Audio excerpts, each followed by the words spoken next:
You were never meant to be betrayed like that, not by your own blood, not by the people who knew you best. But what if I told you? The betrayal you're still carrying, the injustice you can't forget, the silence that broke you, might be the exact path Allah is using to elevate you? Because the story of Yusuf, AS, isn't just about patience. It's about what happens when everything goes wrong. But nothing is actually out of control. It began with a dream so powerful. It revealed a future no one else could see. 11 stars, the sun, the moon, all bowing, not to a king, but to a boy. Pause. Imagine knowing you were chosen for something greater, before your life even began. And then imagine this. The people closest to you couldn't handle it. His brothers didn't just dislike him, they resented him. Quietly at first, then deeply, then dangerously. Because sometimes, the people who are supposed to support you struggle the most with your potential. And that's a truth most people don't want to face. Jealousy doesn't always come from strangers. It often comes from proximity, from comparison, from insecurity, and slowly, love turns into resentment. Until one day, they act on it. They didn't confront him. They didn't talk it out. They plotted. They removed him.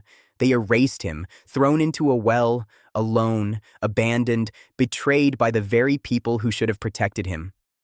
Think about that moment. No explanation, no closure, just darkness and silence. You've felt something like that before. Maybe not a well, but a situation where you were left alone to deal with something you didn't deserve, where you kept asking, why is this happening to me? Why them? Why now? And the hardest part? There was no answer, just pain. But here's the part most people miss. That well was not the end, it was the beginning. Because sometimes Allah removes you from a place, not to punish you, but to reposition you. But in that moment, it doesn't feel like elevation. It feels like loss.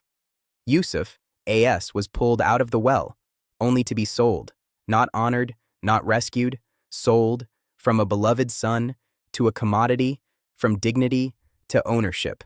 And if you're honest, that's how life can feel sometimes, like you're losing pieces of yourself, like your value is being reduced, like everything you thought you were is slipping away. But here's the deeper reality. Your worth was never defined by your situation. And Yusuf, AS, proved that. Because even in a place where he had no control, he didn't lose himself. He didn't become bitter.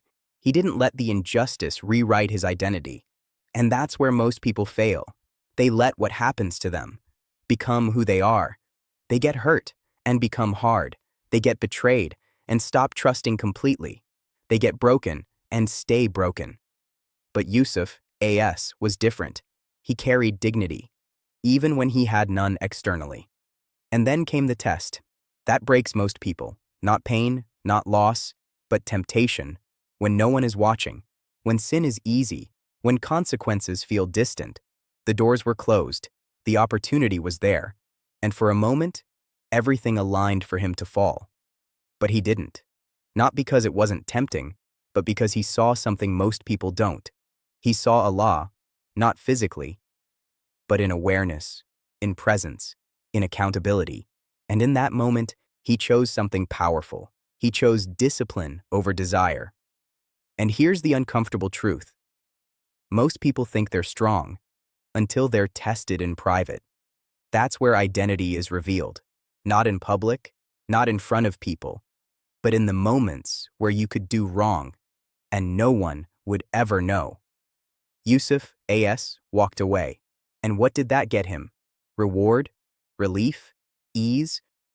No. It got him prison. Think about that. He did the right thing and still suffered. And that's where most people lose faith, because they expect immediate results. They think obedience should instantly lead to ease. But sometimes, doing the right thing leads you into a harder place, not because Allah abandoned you, but because He is preparing you. Prison wasn't punishment. It was training, isolation, reflection, growth, because elevation without preparation destroys people. And Allah doesn't rush your rise, even when you're ready for it, even when you feel like you've waited long enough, even when it hurts. Especially then. Years passed, not days, not weeks, years, forgotten, left behind, ignored. And this is where the real test begins, not in pain, but in delay. Because pain is loud. Delay is silent. It slowly eats at your patience.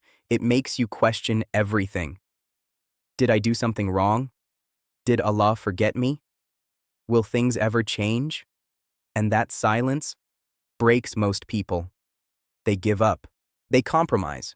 They lose themselves trying to escape the waiting. But Yusuf, A.S., didn't. He stayed consistent. He stayed grounded. He stayed connected to Allah, even when nothing around him was changing.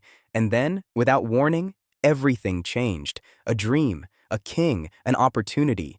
And suddenly, the one who was thrown away became the one everyone turned to, from the bottom of a well to the center of power, from forgotten to essential, from broken to elevated. But here's the part that should stop you. When his brothers stood in front of him, the same ones who betrayed him, he had power, complete power. He could have exposed them, punished them, humiliated them, and no one would question it. But he didn't. No blame will there be upon you today. Let that sit. After everything, he chose mercy. And that's something most people can't do, because we hold on to pain like it gives us strength. We replay the betrayal. We justify the anger. We protect the wound. But Yusuf, A.S., let it go, not because it didn't hurt, but because he understood something deeper. This was never about them. This was always about Allah's plan. Every betrayal, every delay, every moment of pain was leading him somewhere, not away from success, but toward it. And the same might be true for you. That thing you're still holding on to, that situation you can't understand, that delay that's frustrating you. What if it's not random? What if it's not punishment? What if it's positioning? Because elevation doesn't always look like progress. Sometimes it looks like loss. Sometimes it looks like isolation. Sometimes it looks like being forgotten. But you're not forgotten. You're being prepared. The real question is, how are you responding while you wait? Are you becoming bitter or better? Are you losing yourself or building yourself? Are you compromising or staying firm? Because your elevation is not just about where you're going, it's about who you become before you get there. And if you rush that process, you might reach the top, but not be able to stay there. Yusuf, A.S., didn't just rise. He was ready when he rose. That's the difference. So don't let your current situation fool you. Don't let the delay convince you nothing is happening. Don't let the pain make you forget the bigger picture, because one day, everything will make sense. Every moment, every setback, every unanswered question. But by then, it will be too late to become the person you needed to be. So start now, right here, in the waiting, in the silence, in the uncertainty. Because this moment, this uncomfortable, unclear, frustrating moment, might be the exact place where your elevation begins. If this made you pause, if this made you reflect, good. That means you're paying attention. And if this changed your perspective, subscribe. Because the next video might change your life.